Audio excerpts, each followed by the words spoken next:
Bienvenue dans l'Africa Newsroom, votre émission de débat et d'analyse en cette semaine spéciale logements sociaux. Le dossier du jour sera consacré au cas précis de la Côte d'Ivoire. Une politique en ce sens a bien été lancée. Elle était très ambitieuse mais peine à se concrétiser. Et au sommaire également de cette émission, l'Égypte favorable à une résolution politique de la crise en Libye et n'envisage donc pas l'option militaire. Et à Maurice, le Premier ministre Anirudh Jugnauth a démissionné et selon la Constitution, c'est son fils en sa qualité de chef du mouvement socialiste mauricien, le principal parti de la coalition au pouvoir, qui doit lui succéder. Une succession loin de faire l'unanimité au sein de la classe politique mauricienne. Ils sont avec nous autour de ce plateau pour décrypter ces faits qui font l'actualité du continent africain. Notre docteur en droit, il s'agit d'Anne-Marie Kofi. Madame Kofi, bienvenue parmi nous. Merci, bonjour, merci pour l'invitation. Et Monsieur Diaby, Kader Diaby, bienvenue. Vous êtes représentant Europe de la société civile ivoirienne. Merci d'avoir accepté notre invitation. Bonjour, merci à vous pour l'invitation. Et notre éditorialiste, bien évidemment, on n'oublie pas. Ce soir, c'est Malik Hacher qui est avec nous. Malik, merci. Merci à vous, Amira, et bonsoir à tous ceux qui nous regardent. Et tout de suite, c'est l'info du jour.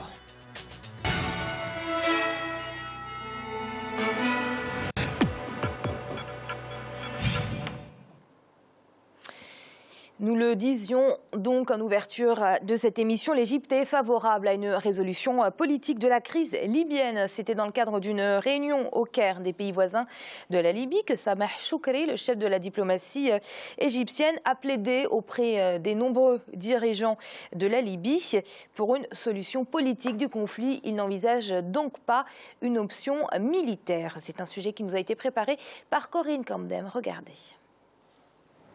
Crise libyenne. L'Égypte plaide pour une résolution politique. C'est ce qu'affirme le ministre des Affaires étrangères égyptien Sameh Choukri à l'issue de rencontres avec les principaux dirigeants des institutions libyennes qui se disputent le pouvoir. C'était ce samedi 21 janvier au Caire. Nous concentrons notre action pour réunir les dirigeants libyens autour d'un dialogue direct pour renforcer la confiance et la compréhension et trouver une vision commune entre eux. L'Égypte souhaite trouver un terrain d'entente, des positions de consensus qui permettent de dépasser le tournant actuel dans la crise libyenne. Deux autorités politiques se disputent le pouvoir en Libye depuis la chute en 2011 de Mouammar Kadhafi. D'un côté, le gouvernement d'union nationale, basé à Tripoli et reconnu par la communauté internationale. De l'autre, une autorité rivale qui contrôle une partie de l'Est libyen et s'appuie sur le parlement élu de Tobrouk. Plongé dans le chaos et déchiré par les rivalités opposant ces différentes milices et tribus, le pays peine à se relever. L'Égypte a un peu changé sa position en se rapprochant plus de la position algérienne, celle d'une solution qui protège l'intégrité territoriale libyenne, qui protège l'unité du peuple libyen et qui participe ou qui renforce la lutte contre le terrorisme et la lutte contre les groupes qui menacent donc de faire perdurer la situation d'instabilité en Libye. Donc cette position égyptienne est une évolution significative ces derniers mois. Les pays du voisinage maintenant ont le droit, d'une manière ou d'une autre, d'essayer de trouver une solution à la crise libyenne et pour que la Libye revienne donc à la stabilité, à la paix et pour que la Libye commence à reconstituer l'État libyen et pour assurer la sécurité pour l'ensemble de la région et également la sécurité en Méditerranée. En présence de ses homologues, notamment d'Algérie, de Tunisie, du Niger, mais aussi de l'envoyé spécial des Nations Unies pour la Libye, Martin Kobler, le ministre des Affaires étrangères égyptien a réitéré son refus de toute ingérence étrangère dans les affaires libyennes. Pour le Caire, une alliance politico-militaire des autorités politiques libyennes qui s'opposent est la solution la plus à même de mettre un terme à cette crise. L'Égypte plaide donc pour une résolution politique. Pourtant, la diplomatie peine à porter ses fruits en Libye. Quelle peut donc être la solution, Malik? Êtes-vous pour une intervention militaire? Eh bien écoutez Amira, quand on envisage une intervention militaire, on l'envisage surtout par une intervention au sol. Moi j'étais pour une sécurisation des frontières personnellement. Je pensais qu'il était utile que les pays de la région s'unissent pour protéger les frontières, ce qui n'est pas le cas. On n'a pas aujourd'hui de brigade mixte aux frontières algéro-libyennes ou libo-égyptiennes. Et c'est un véritable problème, ou avec le Niger et d'autres pays. Donc il y a des choses à voir dans ce domaine-là et ça n'a pas été mis en place. Une autre chose, c'est, je dirais, le revirement de l'Égypte.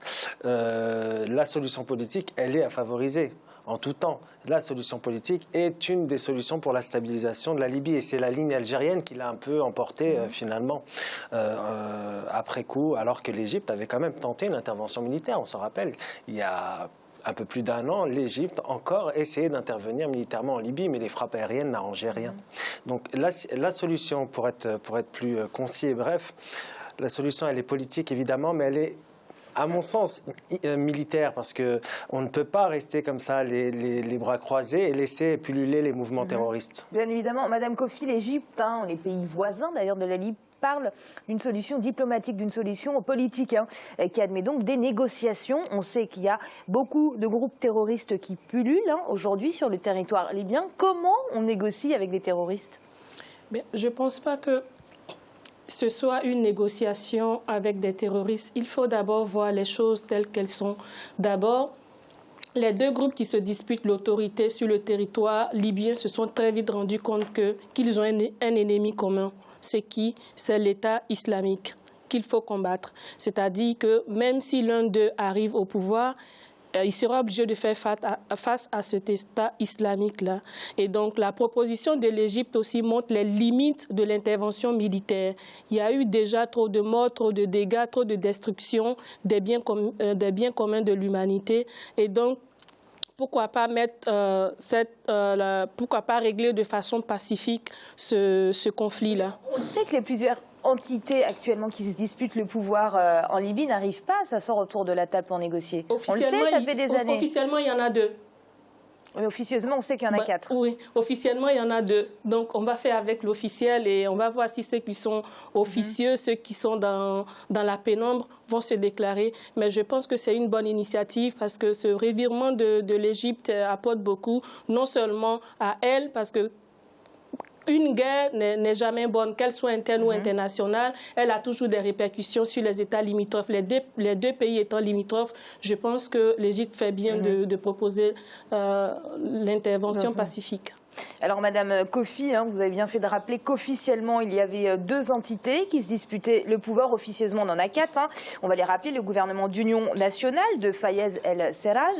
On a le parlement de Tobrouk, ce qu'il reste de l'ancien parlement de Tripoli. Et puis enfin, on a le général Haftar. J'aimerais revenir, Malik, avec vous sur ce dernier point. Mais d'abord, avec vous, Monsieur Diaby, il faudrait peut-être commencer par remettre un peu d'ordre à ce niveau-là. Écoutez, quand vous demandez à un Ivoirien est-ce qu'une solution politique est préférable à une solution militaire, je pense que la réponse elle est toute trouvée avec ce que la Côte d'Ivoire a connu. 8 années de crise, si on prend la rébellion qui a éclaté en 2002 avec une résolution qui s'est faite en 2010 par des élections qui se sont très bien déroulées, n'eût été en fait la crise post-électorale qui a suivi. Il y a eu un processus, on s'est rendu compte que la solution ivoirienne, elle était exclusivement politique. Moi, je pense que le cas égyptien, il faut arriver libyen, il faut arriver rapidement à une résolution de cette crise qui doit se faire naturellement de façon politique. On voit d'ailleurs, le prouve le revirement égyptien d'ailleurs. Cette résolution politique, elle est indispensable. Vous avez vu la semaine dernière encore des attentats au Mali, des attentats en Côte d'Ivoire, il y a quelques mois de cela. Donc on voit progressivement une instabilité de l'Afrique qui est en train de s'étendre par des réseaux terroristes qu'il faut arriver justement, qui trouvent leur noyau, leur foyer à partir de la Libye et qui rendent justement la situation africaine de façon générale assez insécuritaire en fait. Donc il faut arriver rapidement à une résolution de cette crise et de façon politique, je pense. Alors Malik, je parlais du général Haftar, il est épaulé par l'Égypte et par la Russie d'ailleurs. Et par l'Algérie, mais officieusement. Officieusement. C'est une personnalité très controversé. On sait aujourd'hui qui contrôle le croissant pétrolier. Pourquoi on ne légitime pas ce général Haftar qu'on a légitimé à un moment donné. Oui, mais je pense qu'on le légitime finalement, mais officieusement. Mais c'est qu'on est un peu dans l'embarras de officialiser son alliance avec un général. Est-ce qu'il ferait mieux que Fayez El-Serraj? C'est-à-dire que sur le terrain, Amira, quand on regarde la situation, il est en position de force. Donc il faut être réaliste. C'est-à-dire que lui contrôle une bonne partie de la Libye et donc ça sera un acteur incontournable pour la Libye de demain. Donc autant se dire qu'il faut négocier avec lui et qu'il faut lui réserver une grande place dans la Libye de demain. Parce qu'il est là, lui, un acteur incontournable. On ne peut pas négocier à 4, à 5, à 6, à 7. Il faut se faire une raison. Et juste rapidement, je reviens rapidement sur une chose, c'est que je suis étonné, finalement, on a essayé de former une armée libyenne. Les acteurs étrangers, l'Union européenne, l'ONU a essayé de former une armée libyenne, mais ça n'a pas tenu. On ne sait même pas où sont passés les canaux de financement qui devaient faire émerger cette armée libyenne. On n'en parle plus et ça, c'est désolant. Oui, parce que Malik, c'est malheureux, il faut le rappeler, ce sont aujourd'hui des civils qui combattent en Libye. Effectivement, des civils, et vous avez malheureusement une frange de la population la plus fragile, et notamment les plus jeunes, qui sont enrôlés de force ou parfois par désespoir dans des groupes armés dont on ne sait finalement si leur liaison avec les groupes terroristes est claire. Donc il y a cette alliance-là qui est malheureusement malsaine et qui fait craindre le pire pour la Libye. Donc il faut absolument faire dominer un acteur politique de premier plan, et je pense que malheureusement ou heureusement, ça sera le général Haftar. Et on va parler de l'île Maurice où le Premier ministre a présenté sa démission 2 ans après son retour au pouvoir. Aneroud Jugnot quitte son poste de Premier ministre à 86 ans. Il cède sa place à son fils, Pravin Jugnot. Il a 55 ans. C'est un passage de témoin qui est bien évidemment très controversé dans le pays. Un passage de témoin qui suit pourtant les règles démocratiques et constitutionnelles. C'est un sujet de Birama Saonera. Vétéran de la scène politique mauricienne, le Premier ministre Aneroud Jugnot annonce son départ de la primature. Âgé de 86 ans, il est Premier ministre depuis décembre 2014. Après avoir déjà occupé ce poste entre 1982 et 1995, puis entre 2000 et 2003. Aneroud Jugnot a aussi été président de la République mauricienne entre 2003 et 2012. Chers compatriotes, mon annonce qui m'ont pour soumettre ma démission. Chers compatriotes, je soumettrai ma démission lundi 23 janvier de la présidence de la République. Ma patrie a été toujours ma priorité. J'ai consacré 54 ans de ma vie à servir ma nation.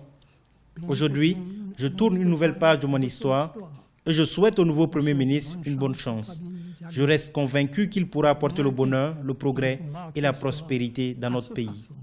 Et amène bonheur, progrès et prospérité dans sa clacase. Le Premier ministre a annoncé également sa volonté de céder la tête de la primature à son fils Pravin Jugnot. Cette succession de père en fils rencontre de fortes résistances de la part de l'opposition, mais également dans les rangs de la majorité. Pravin Jugnot occupe le poste de ministre des Finances du gouvernement actuel. Âgé de 55 ans, il est aussi le chef du mouvement socialiste mauricien, le principal parti de la coalition au pouvoir. L'heure est arrivée pour que le pays ait un leadership. Le moment est venu pour que notre pays ait un leader jeune qui incarne l'avenir. Le moment est donc arrivé pour moi de céder ma place. Je la céderai à Pravin Jugnot qui dispose d'une majorité au Parlement. Dans l'Assemblée nationale. Beaucoup d'observateurs estiment que cette transition à la tête de la primature mauricienne pourrait provoquer des turbulences politiques dans cet archipel de 1,3 million d'habitants. La démission de Aneroud Jugnot n'est pas une surprise.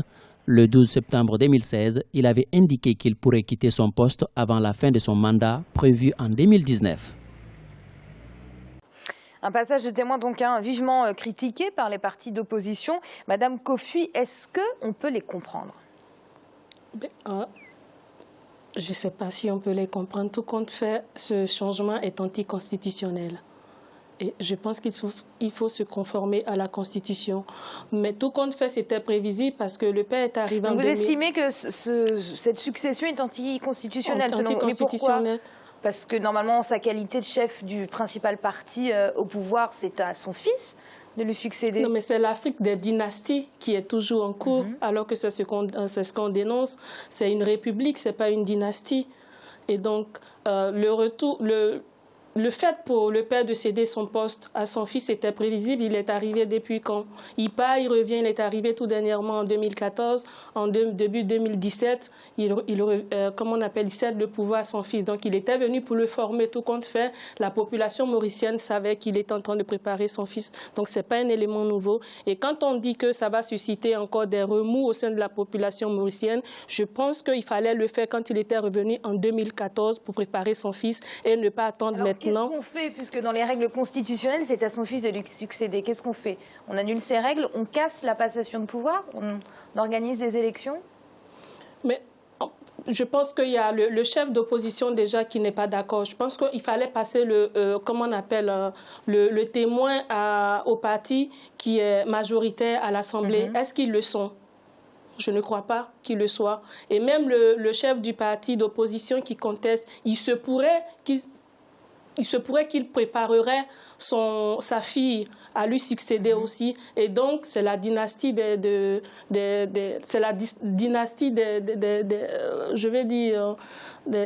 clans familiaux plutôt, qui est en marche. Alors justement, Malik, règles démocratiques respectées pour certains ou installation d'une dynastie? Que pensez-vous?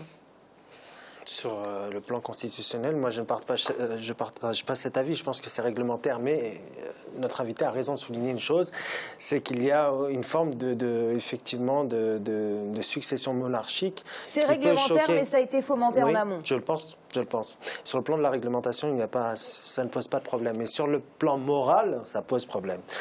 Et ça, c'est le grand problème en ce moment sur l'île Maurice, c'est la moralisation de la vie politique. Vous avez un acteur de premier plan, Arnaud Junio, qui a été véritablement un acteur de l'histoire de son pays, certes, mais ça ne l'autorise pas, à mon sens, de faire cette action de laisser la main à son fils. Pourquoi? Parce qu'on a une classe politique mauricienne qui est déjà chauffée à blanc par justement les dernières élections législatives, même si elles ont été remportées par justement le parti d'Arnaud Junio. Mais je pense qu'il y a un problème, c'est le manque de confiance qu'on va, je dirais, provoquer entre le citoyen et les responsables politiques en agissant ainsi. Et la responsabilité de cet homme qui a été un acteur important dans l'histoire de son pays, c'est justement de montrer la voie et de dire une alternance est possible et une vie politique apaisée est possible dans ce pays. Et je pense que par cette action, on n'y arrive pas. Monsieur Diaby, très rapidement. Oui, très rapidement. Moi, j'ai deux mots à dire. Je ne connais pas trop la situation mauricienne, mais ce que je constate, c'est que c'est nouveau que j'entende qu'un dirigeant politique en exercice mette des missions comme ça et que finalement ce soit controversé. Bien évidemment, il y a la situation particulière qui le justifie. Je pense qu'il faut avoir raison garder sur cette situation. Elle reste constitutionnelle, donc il vaut mieux que la Constitution s'applique. Et il faut que les Mauriciens aussi s'activent aussi à entrer dans la vie politique et que justement les débats puissent se faire pour que ce genre de situation ne se reproduise plus, tout simplement. Alors rappelons quand même que l'éventualité où le fils de M. Junio ne parviendrait pas à obtenir la majorité au Parlement n'est pas écartée puisque, on va le rappeler, la coalition au pouvoir a perdu en décembre déjà 4 ministres. Et puis c'est l'heure de marquer une courte pause. On se retrouve dans quelques instants pour la suite de l'Africa Newsroom. À tout de suite.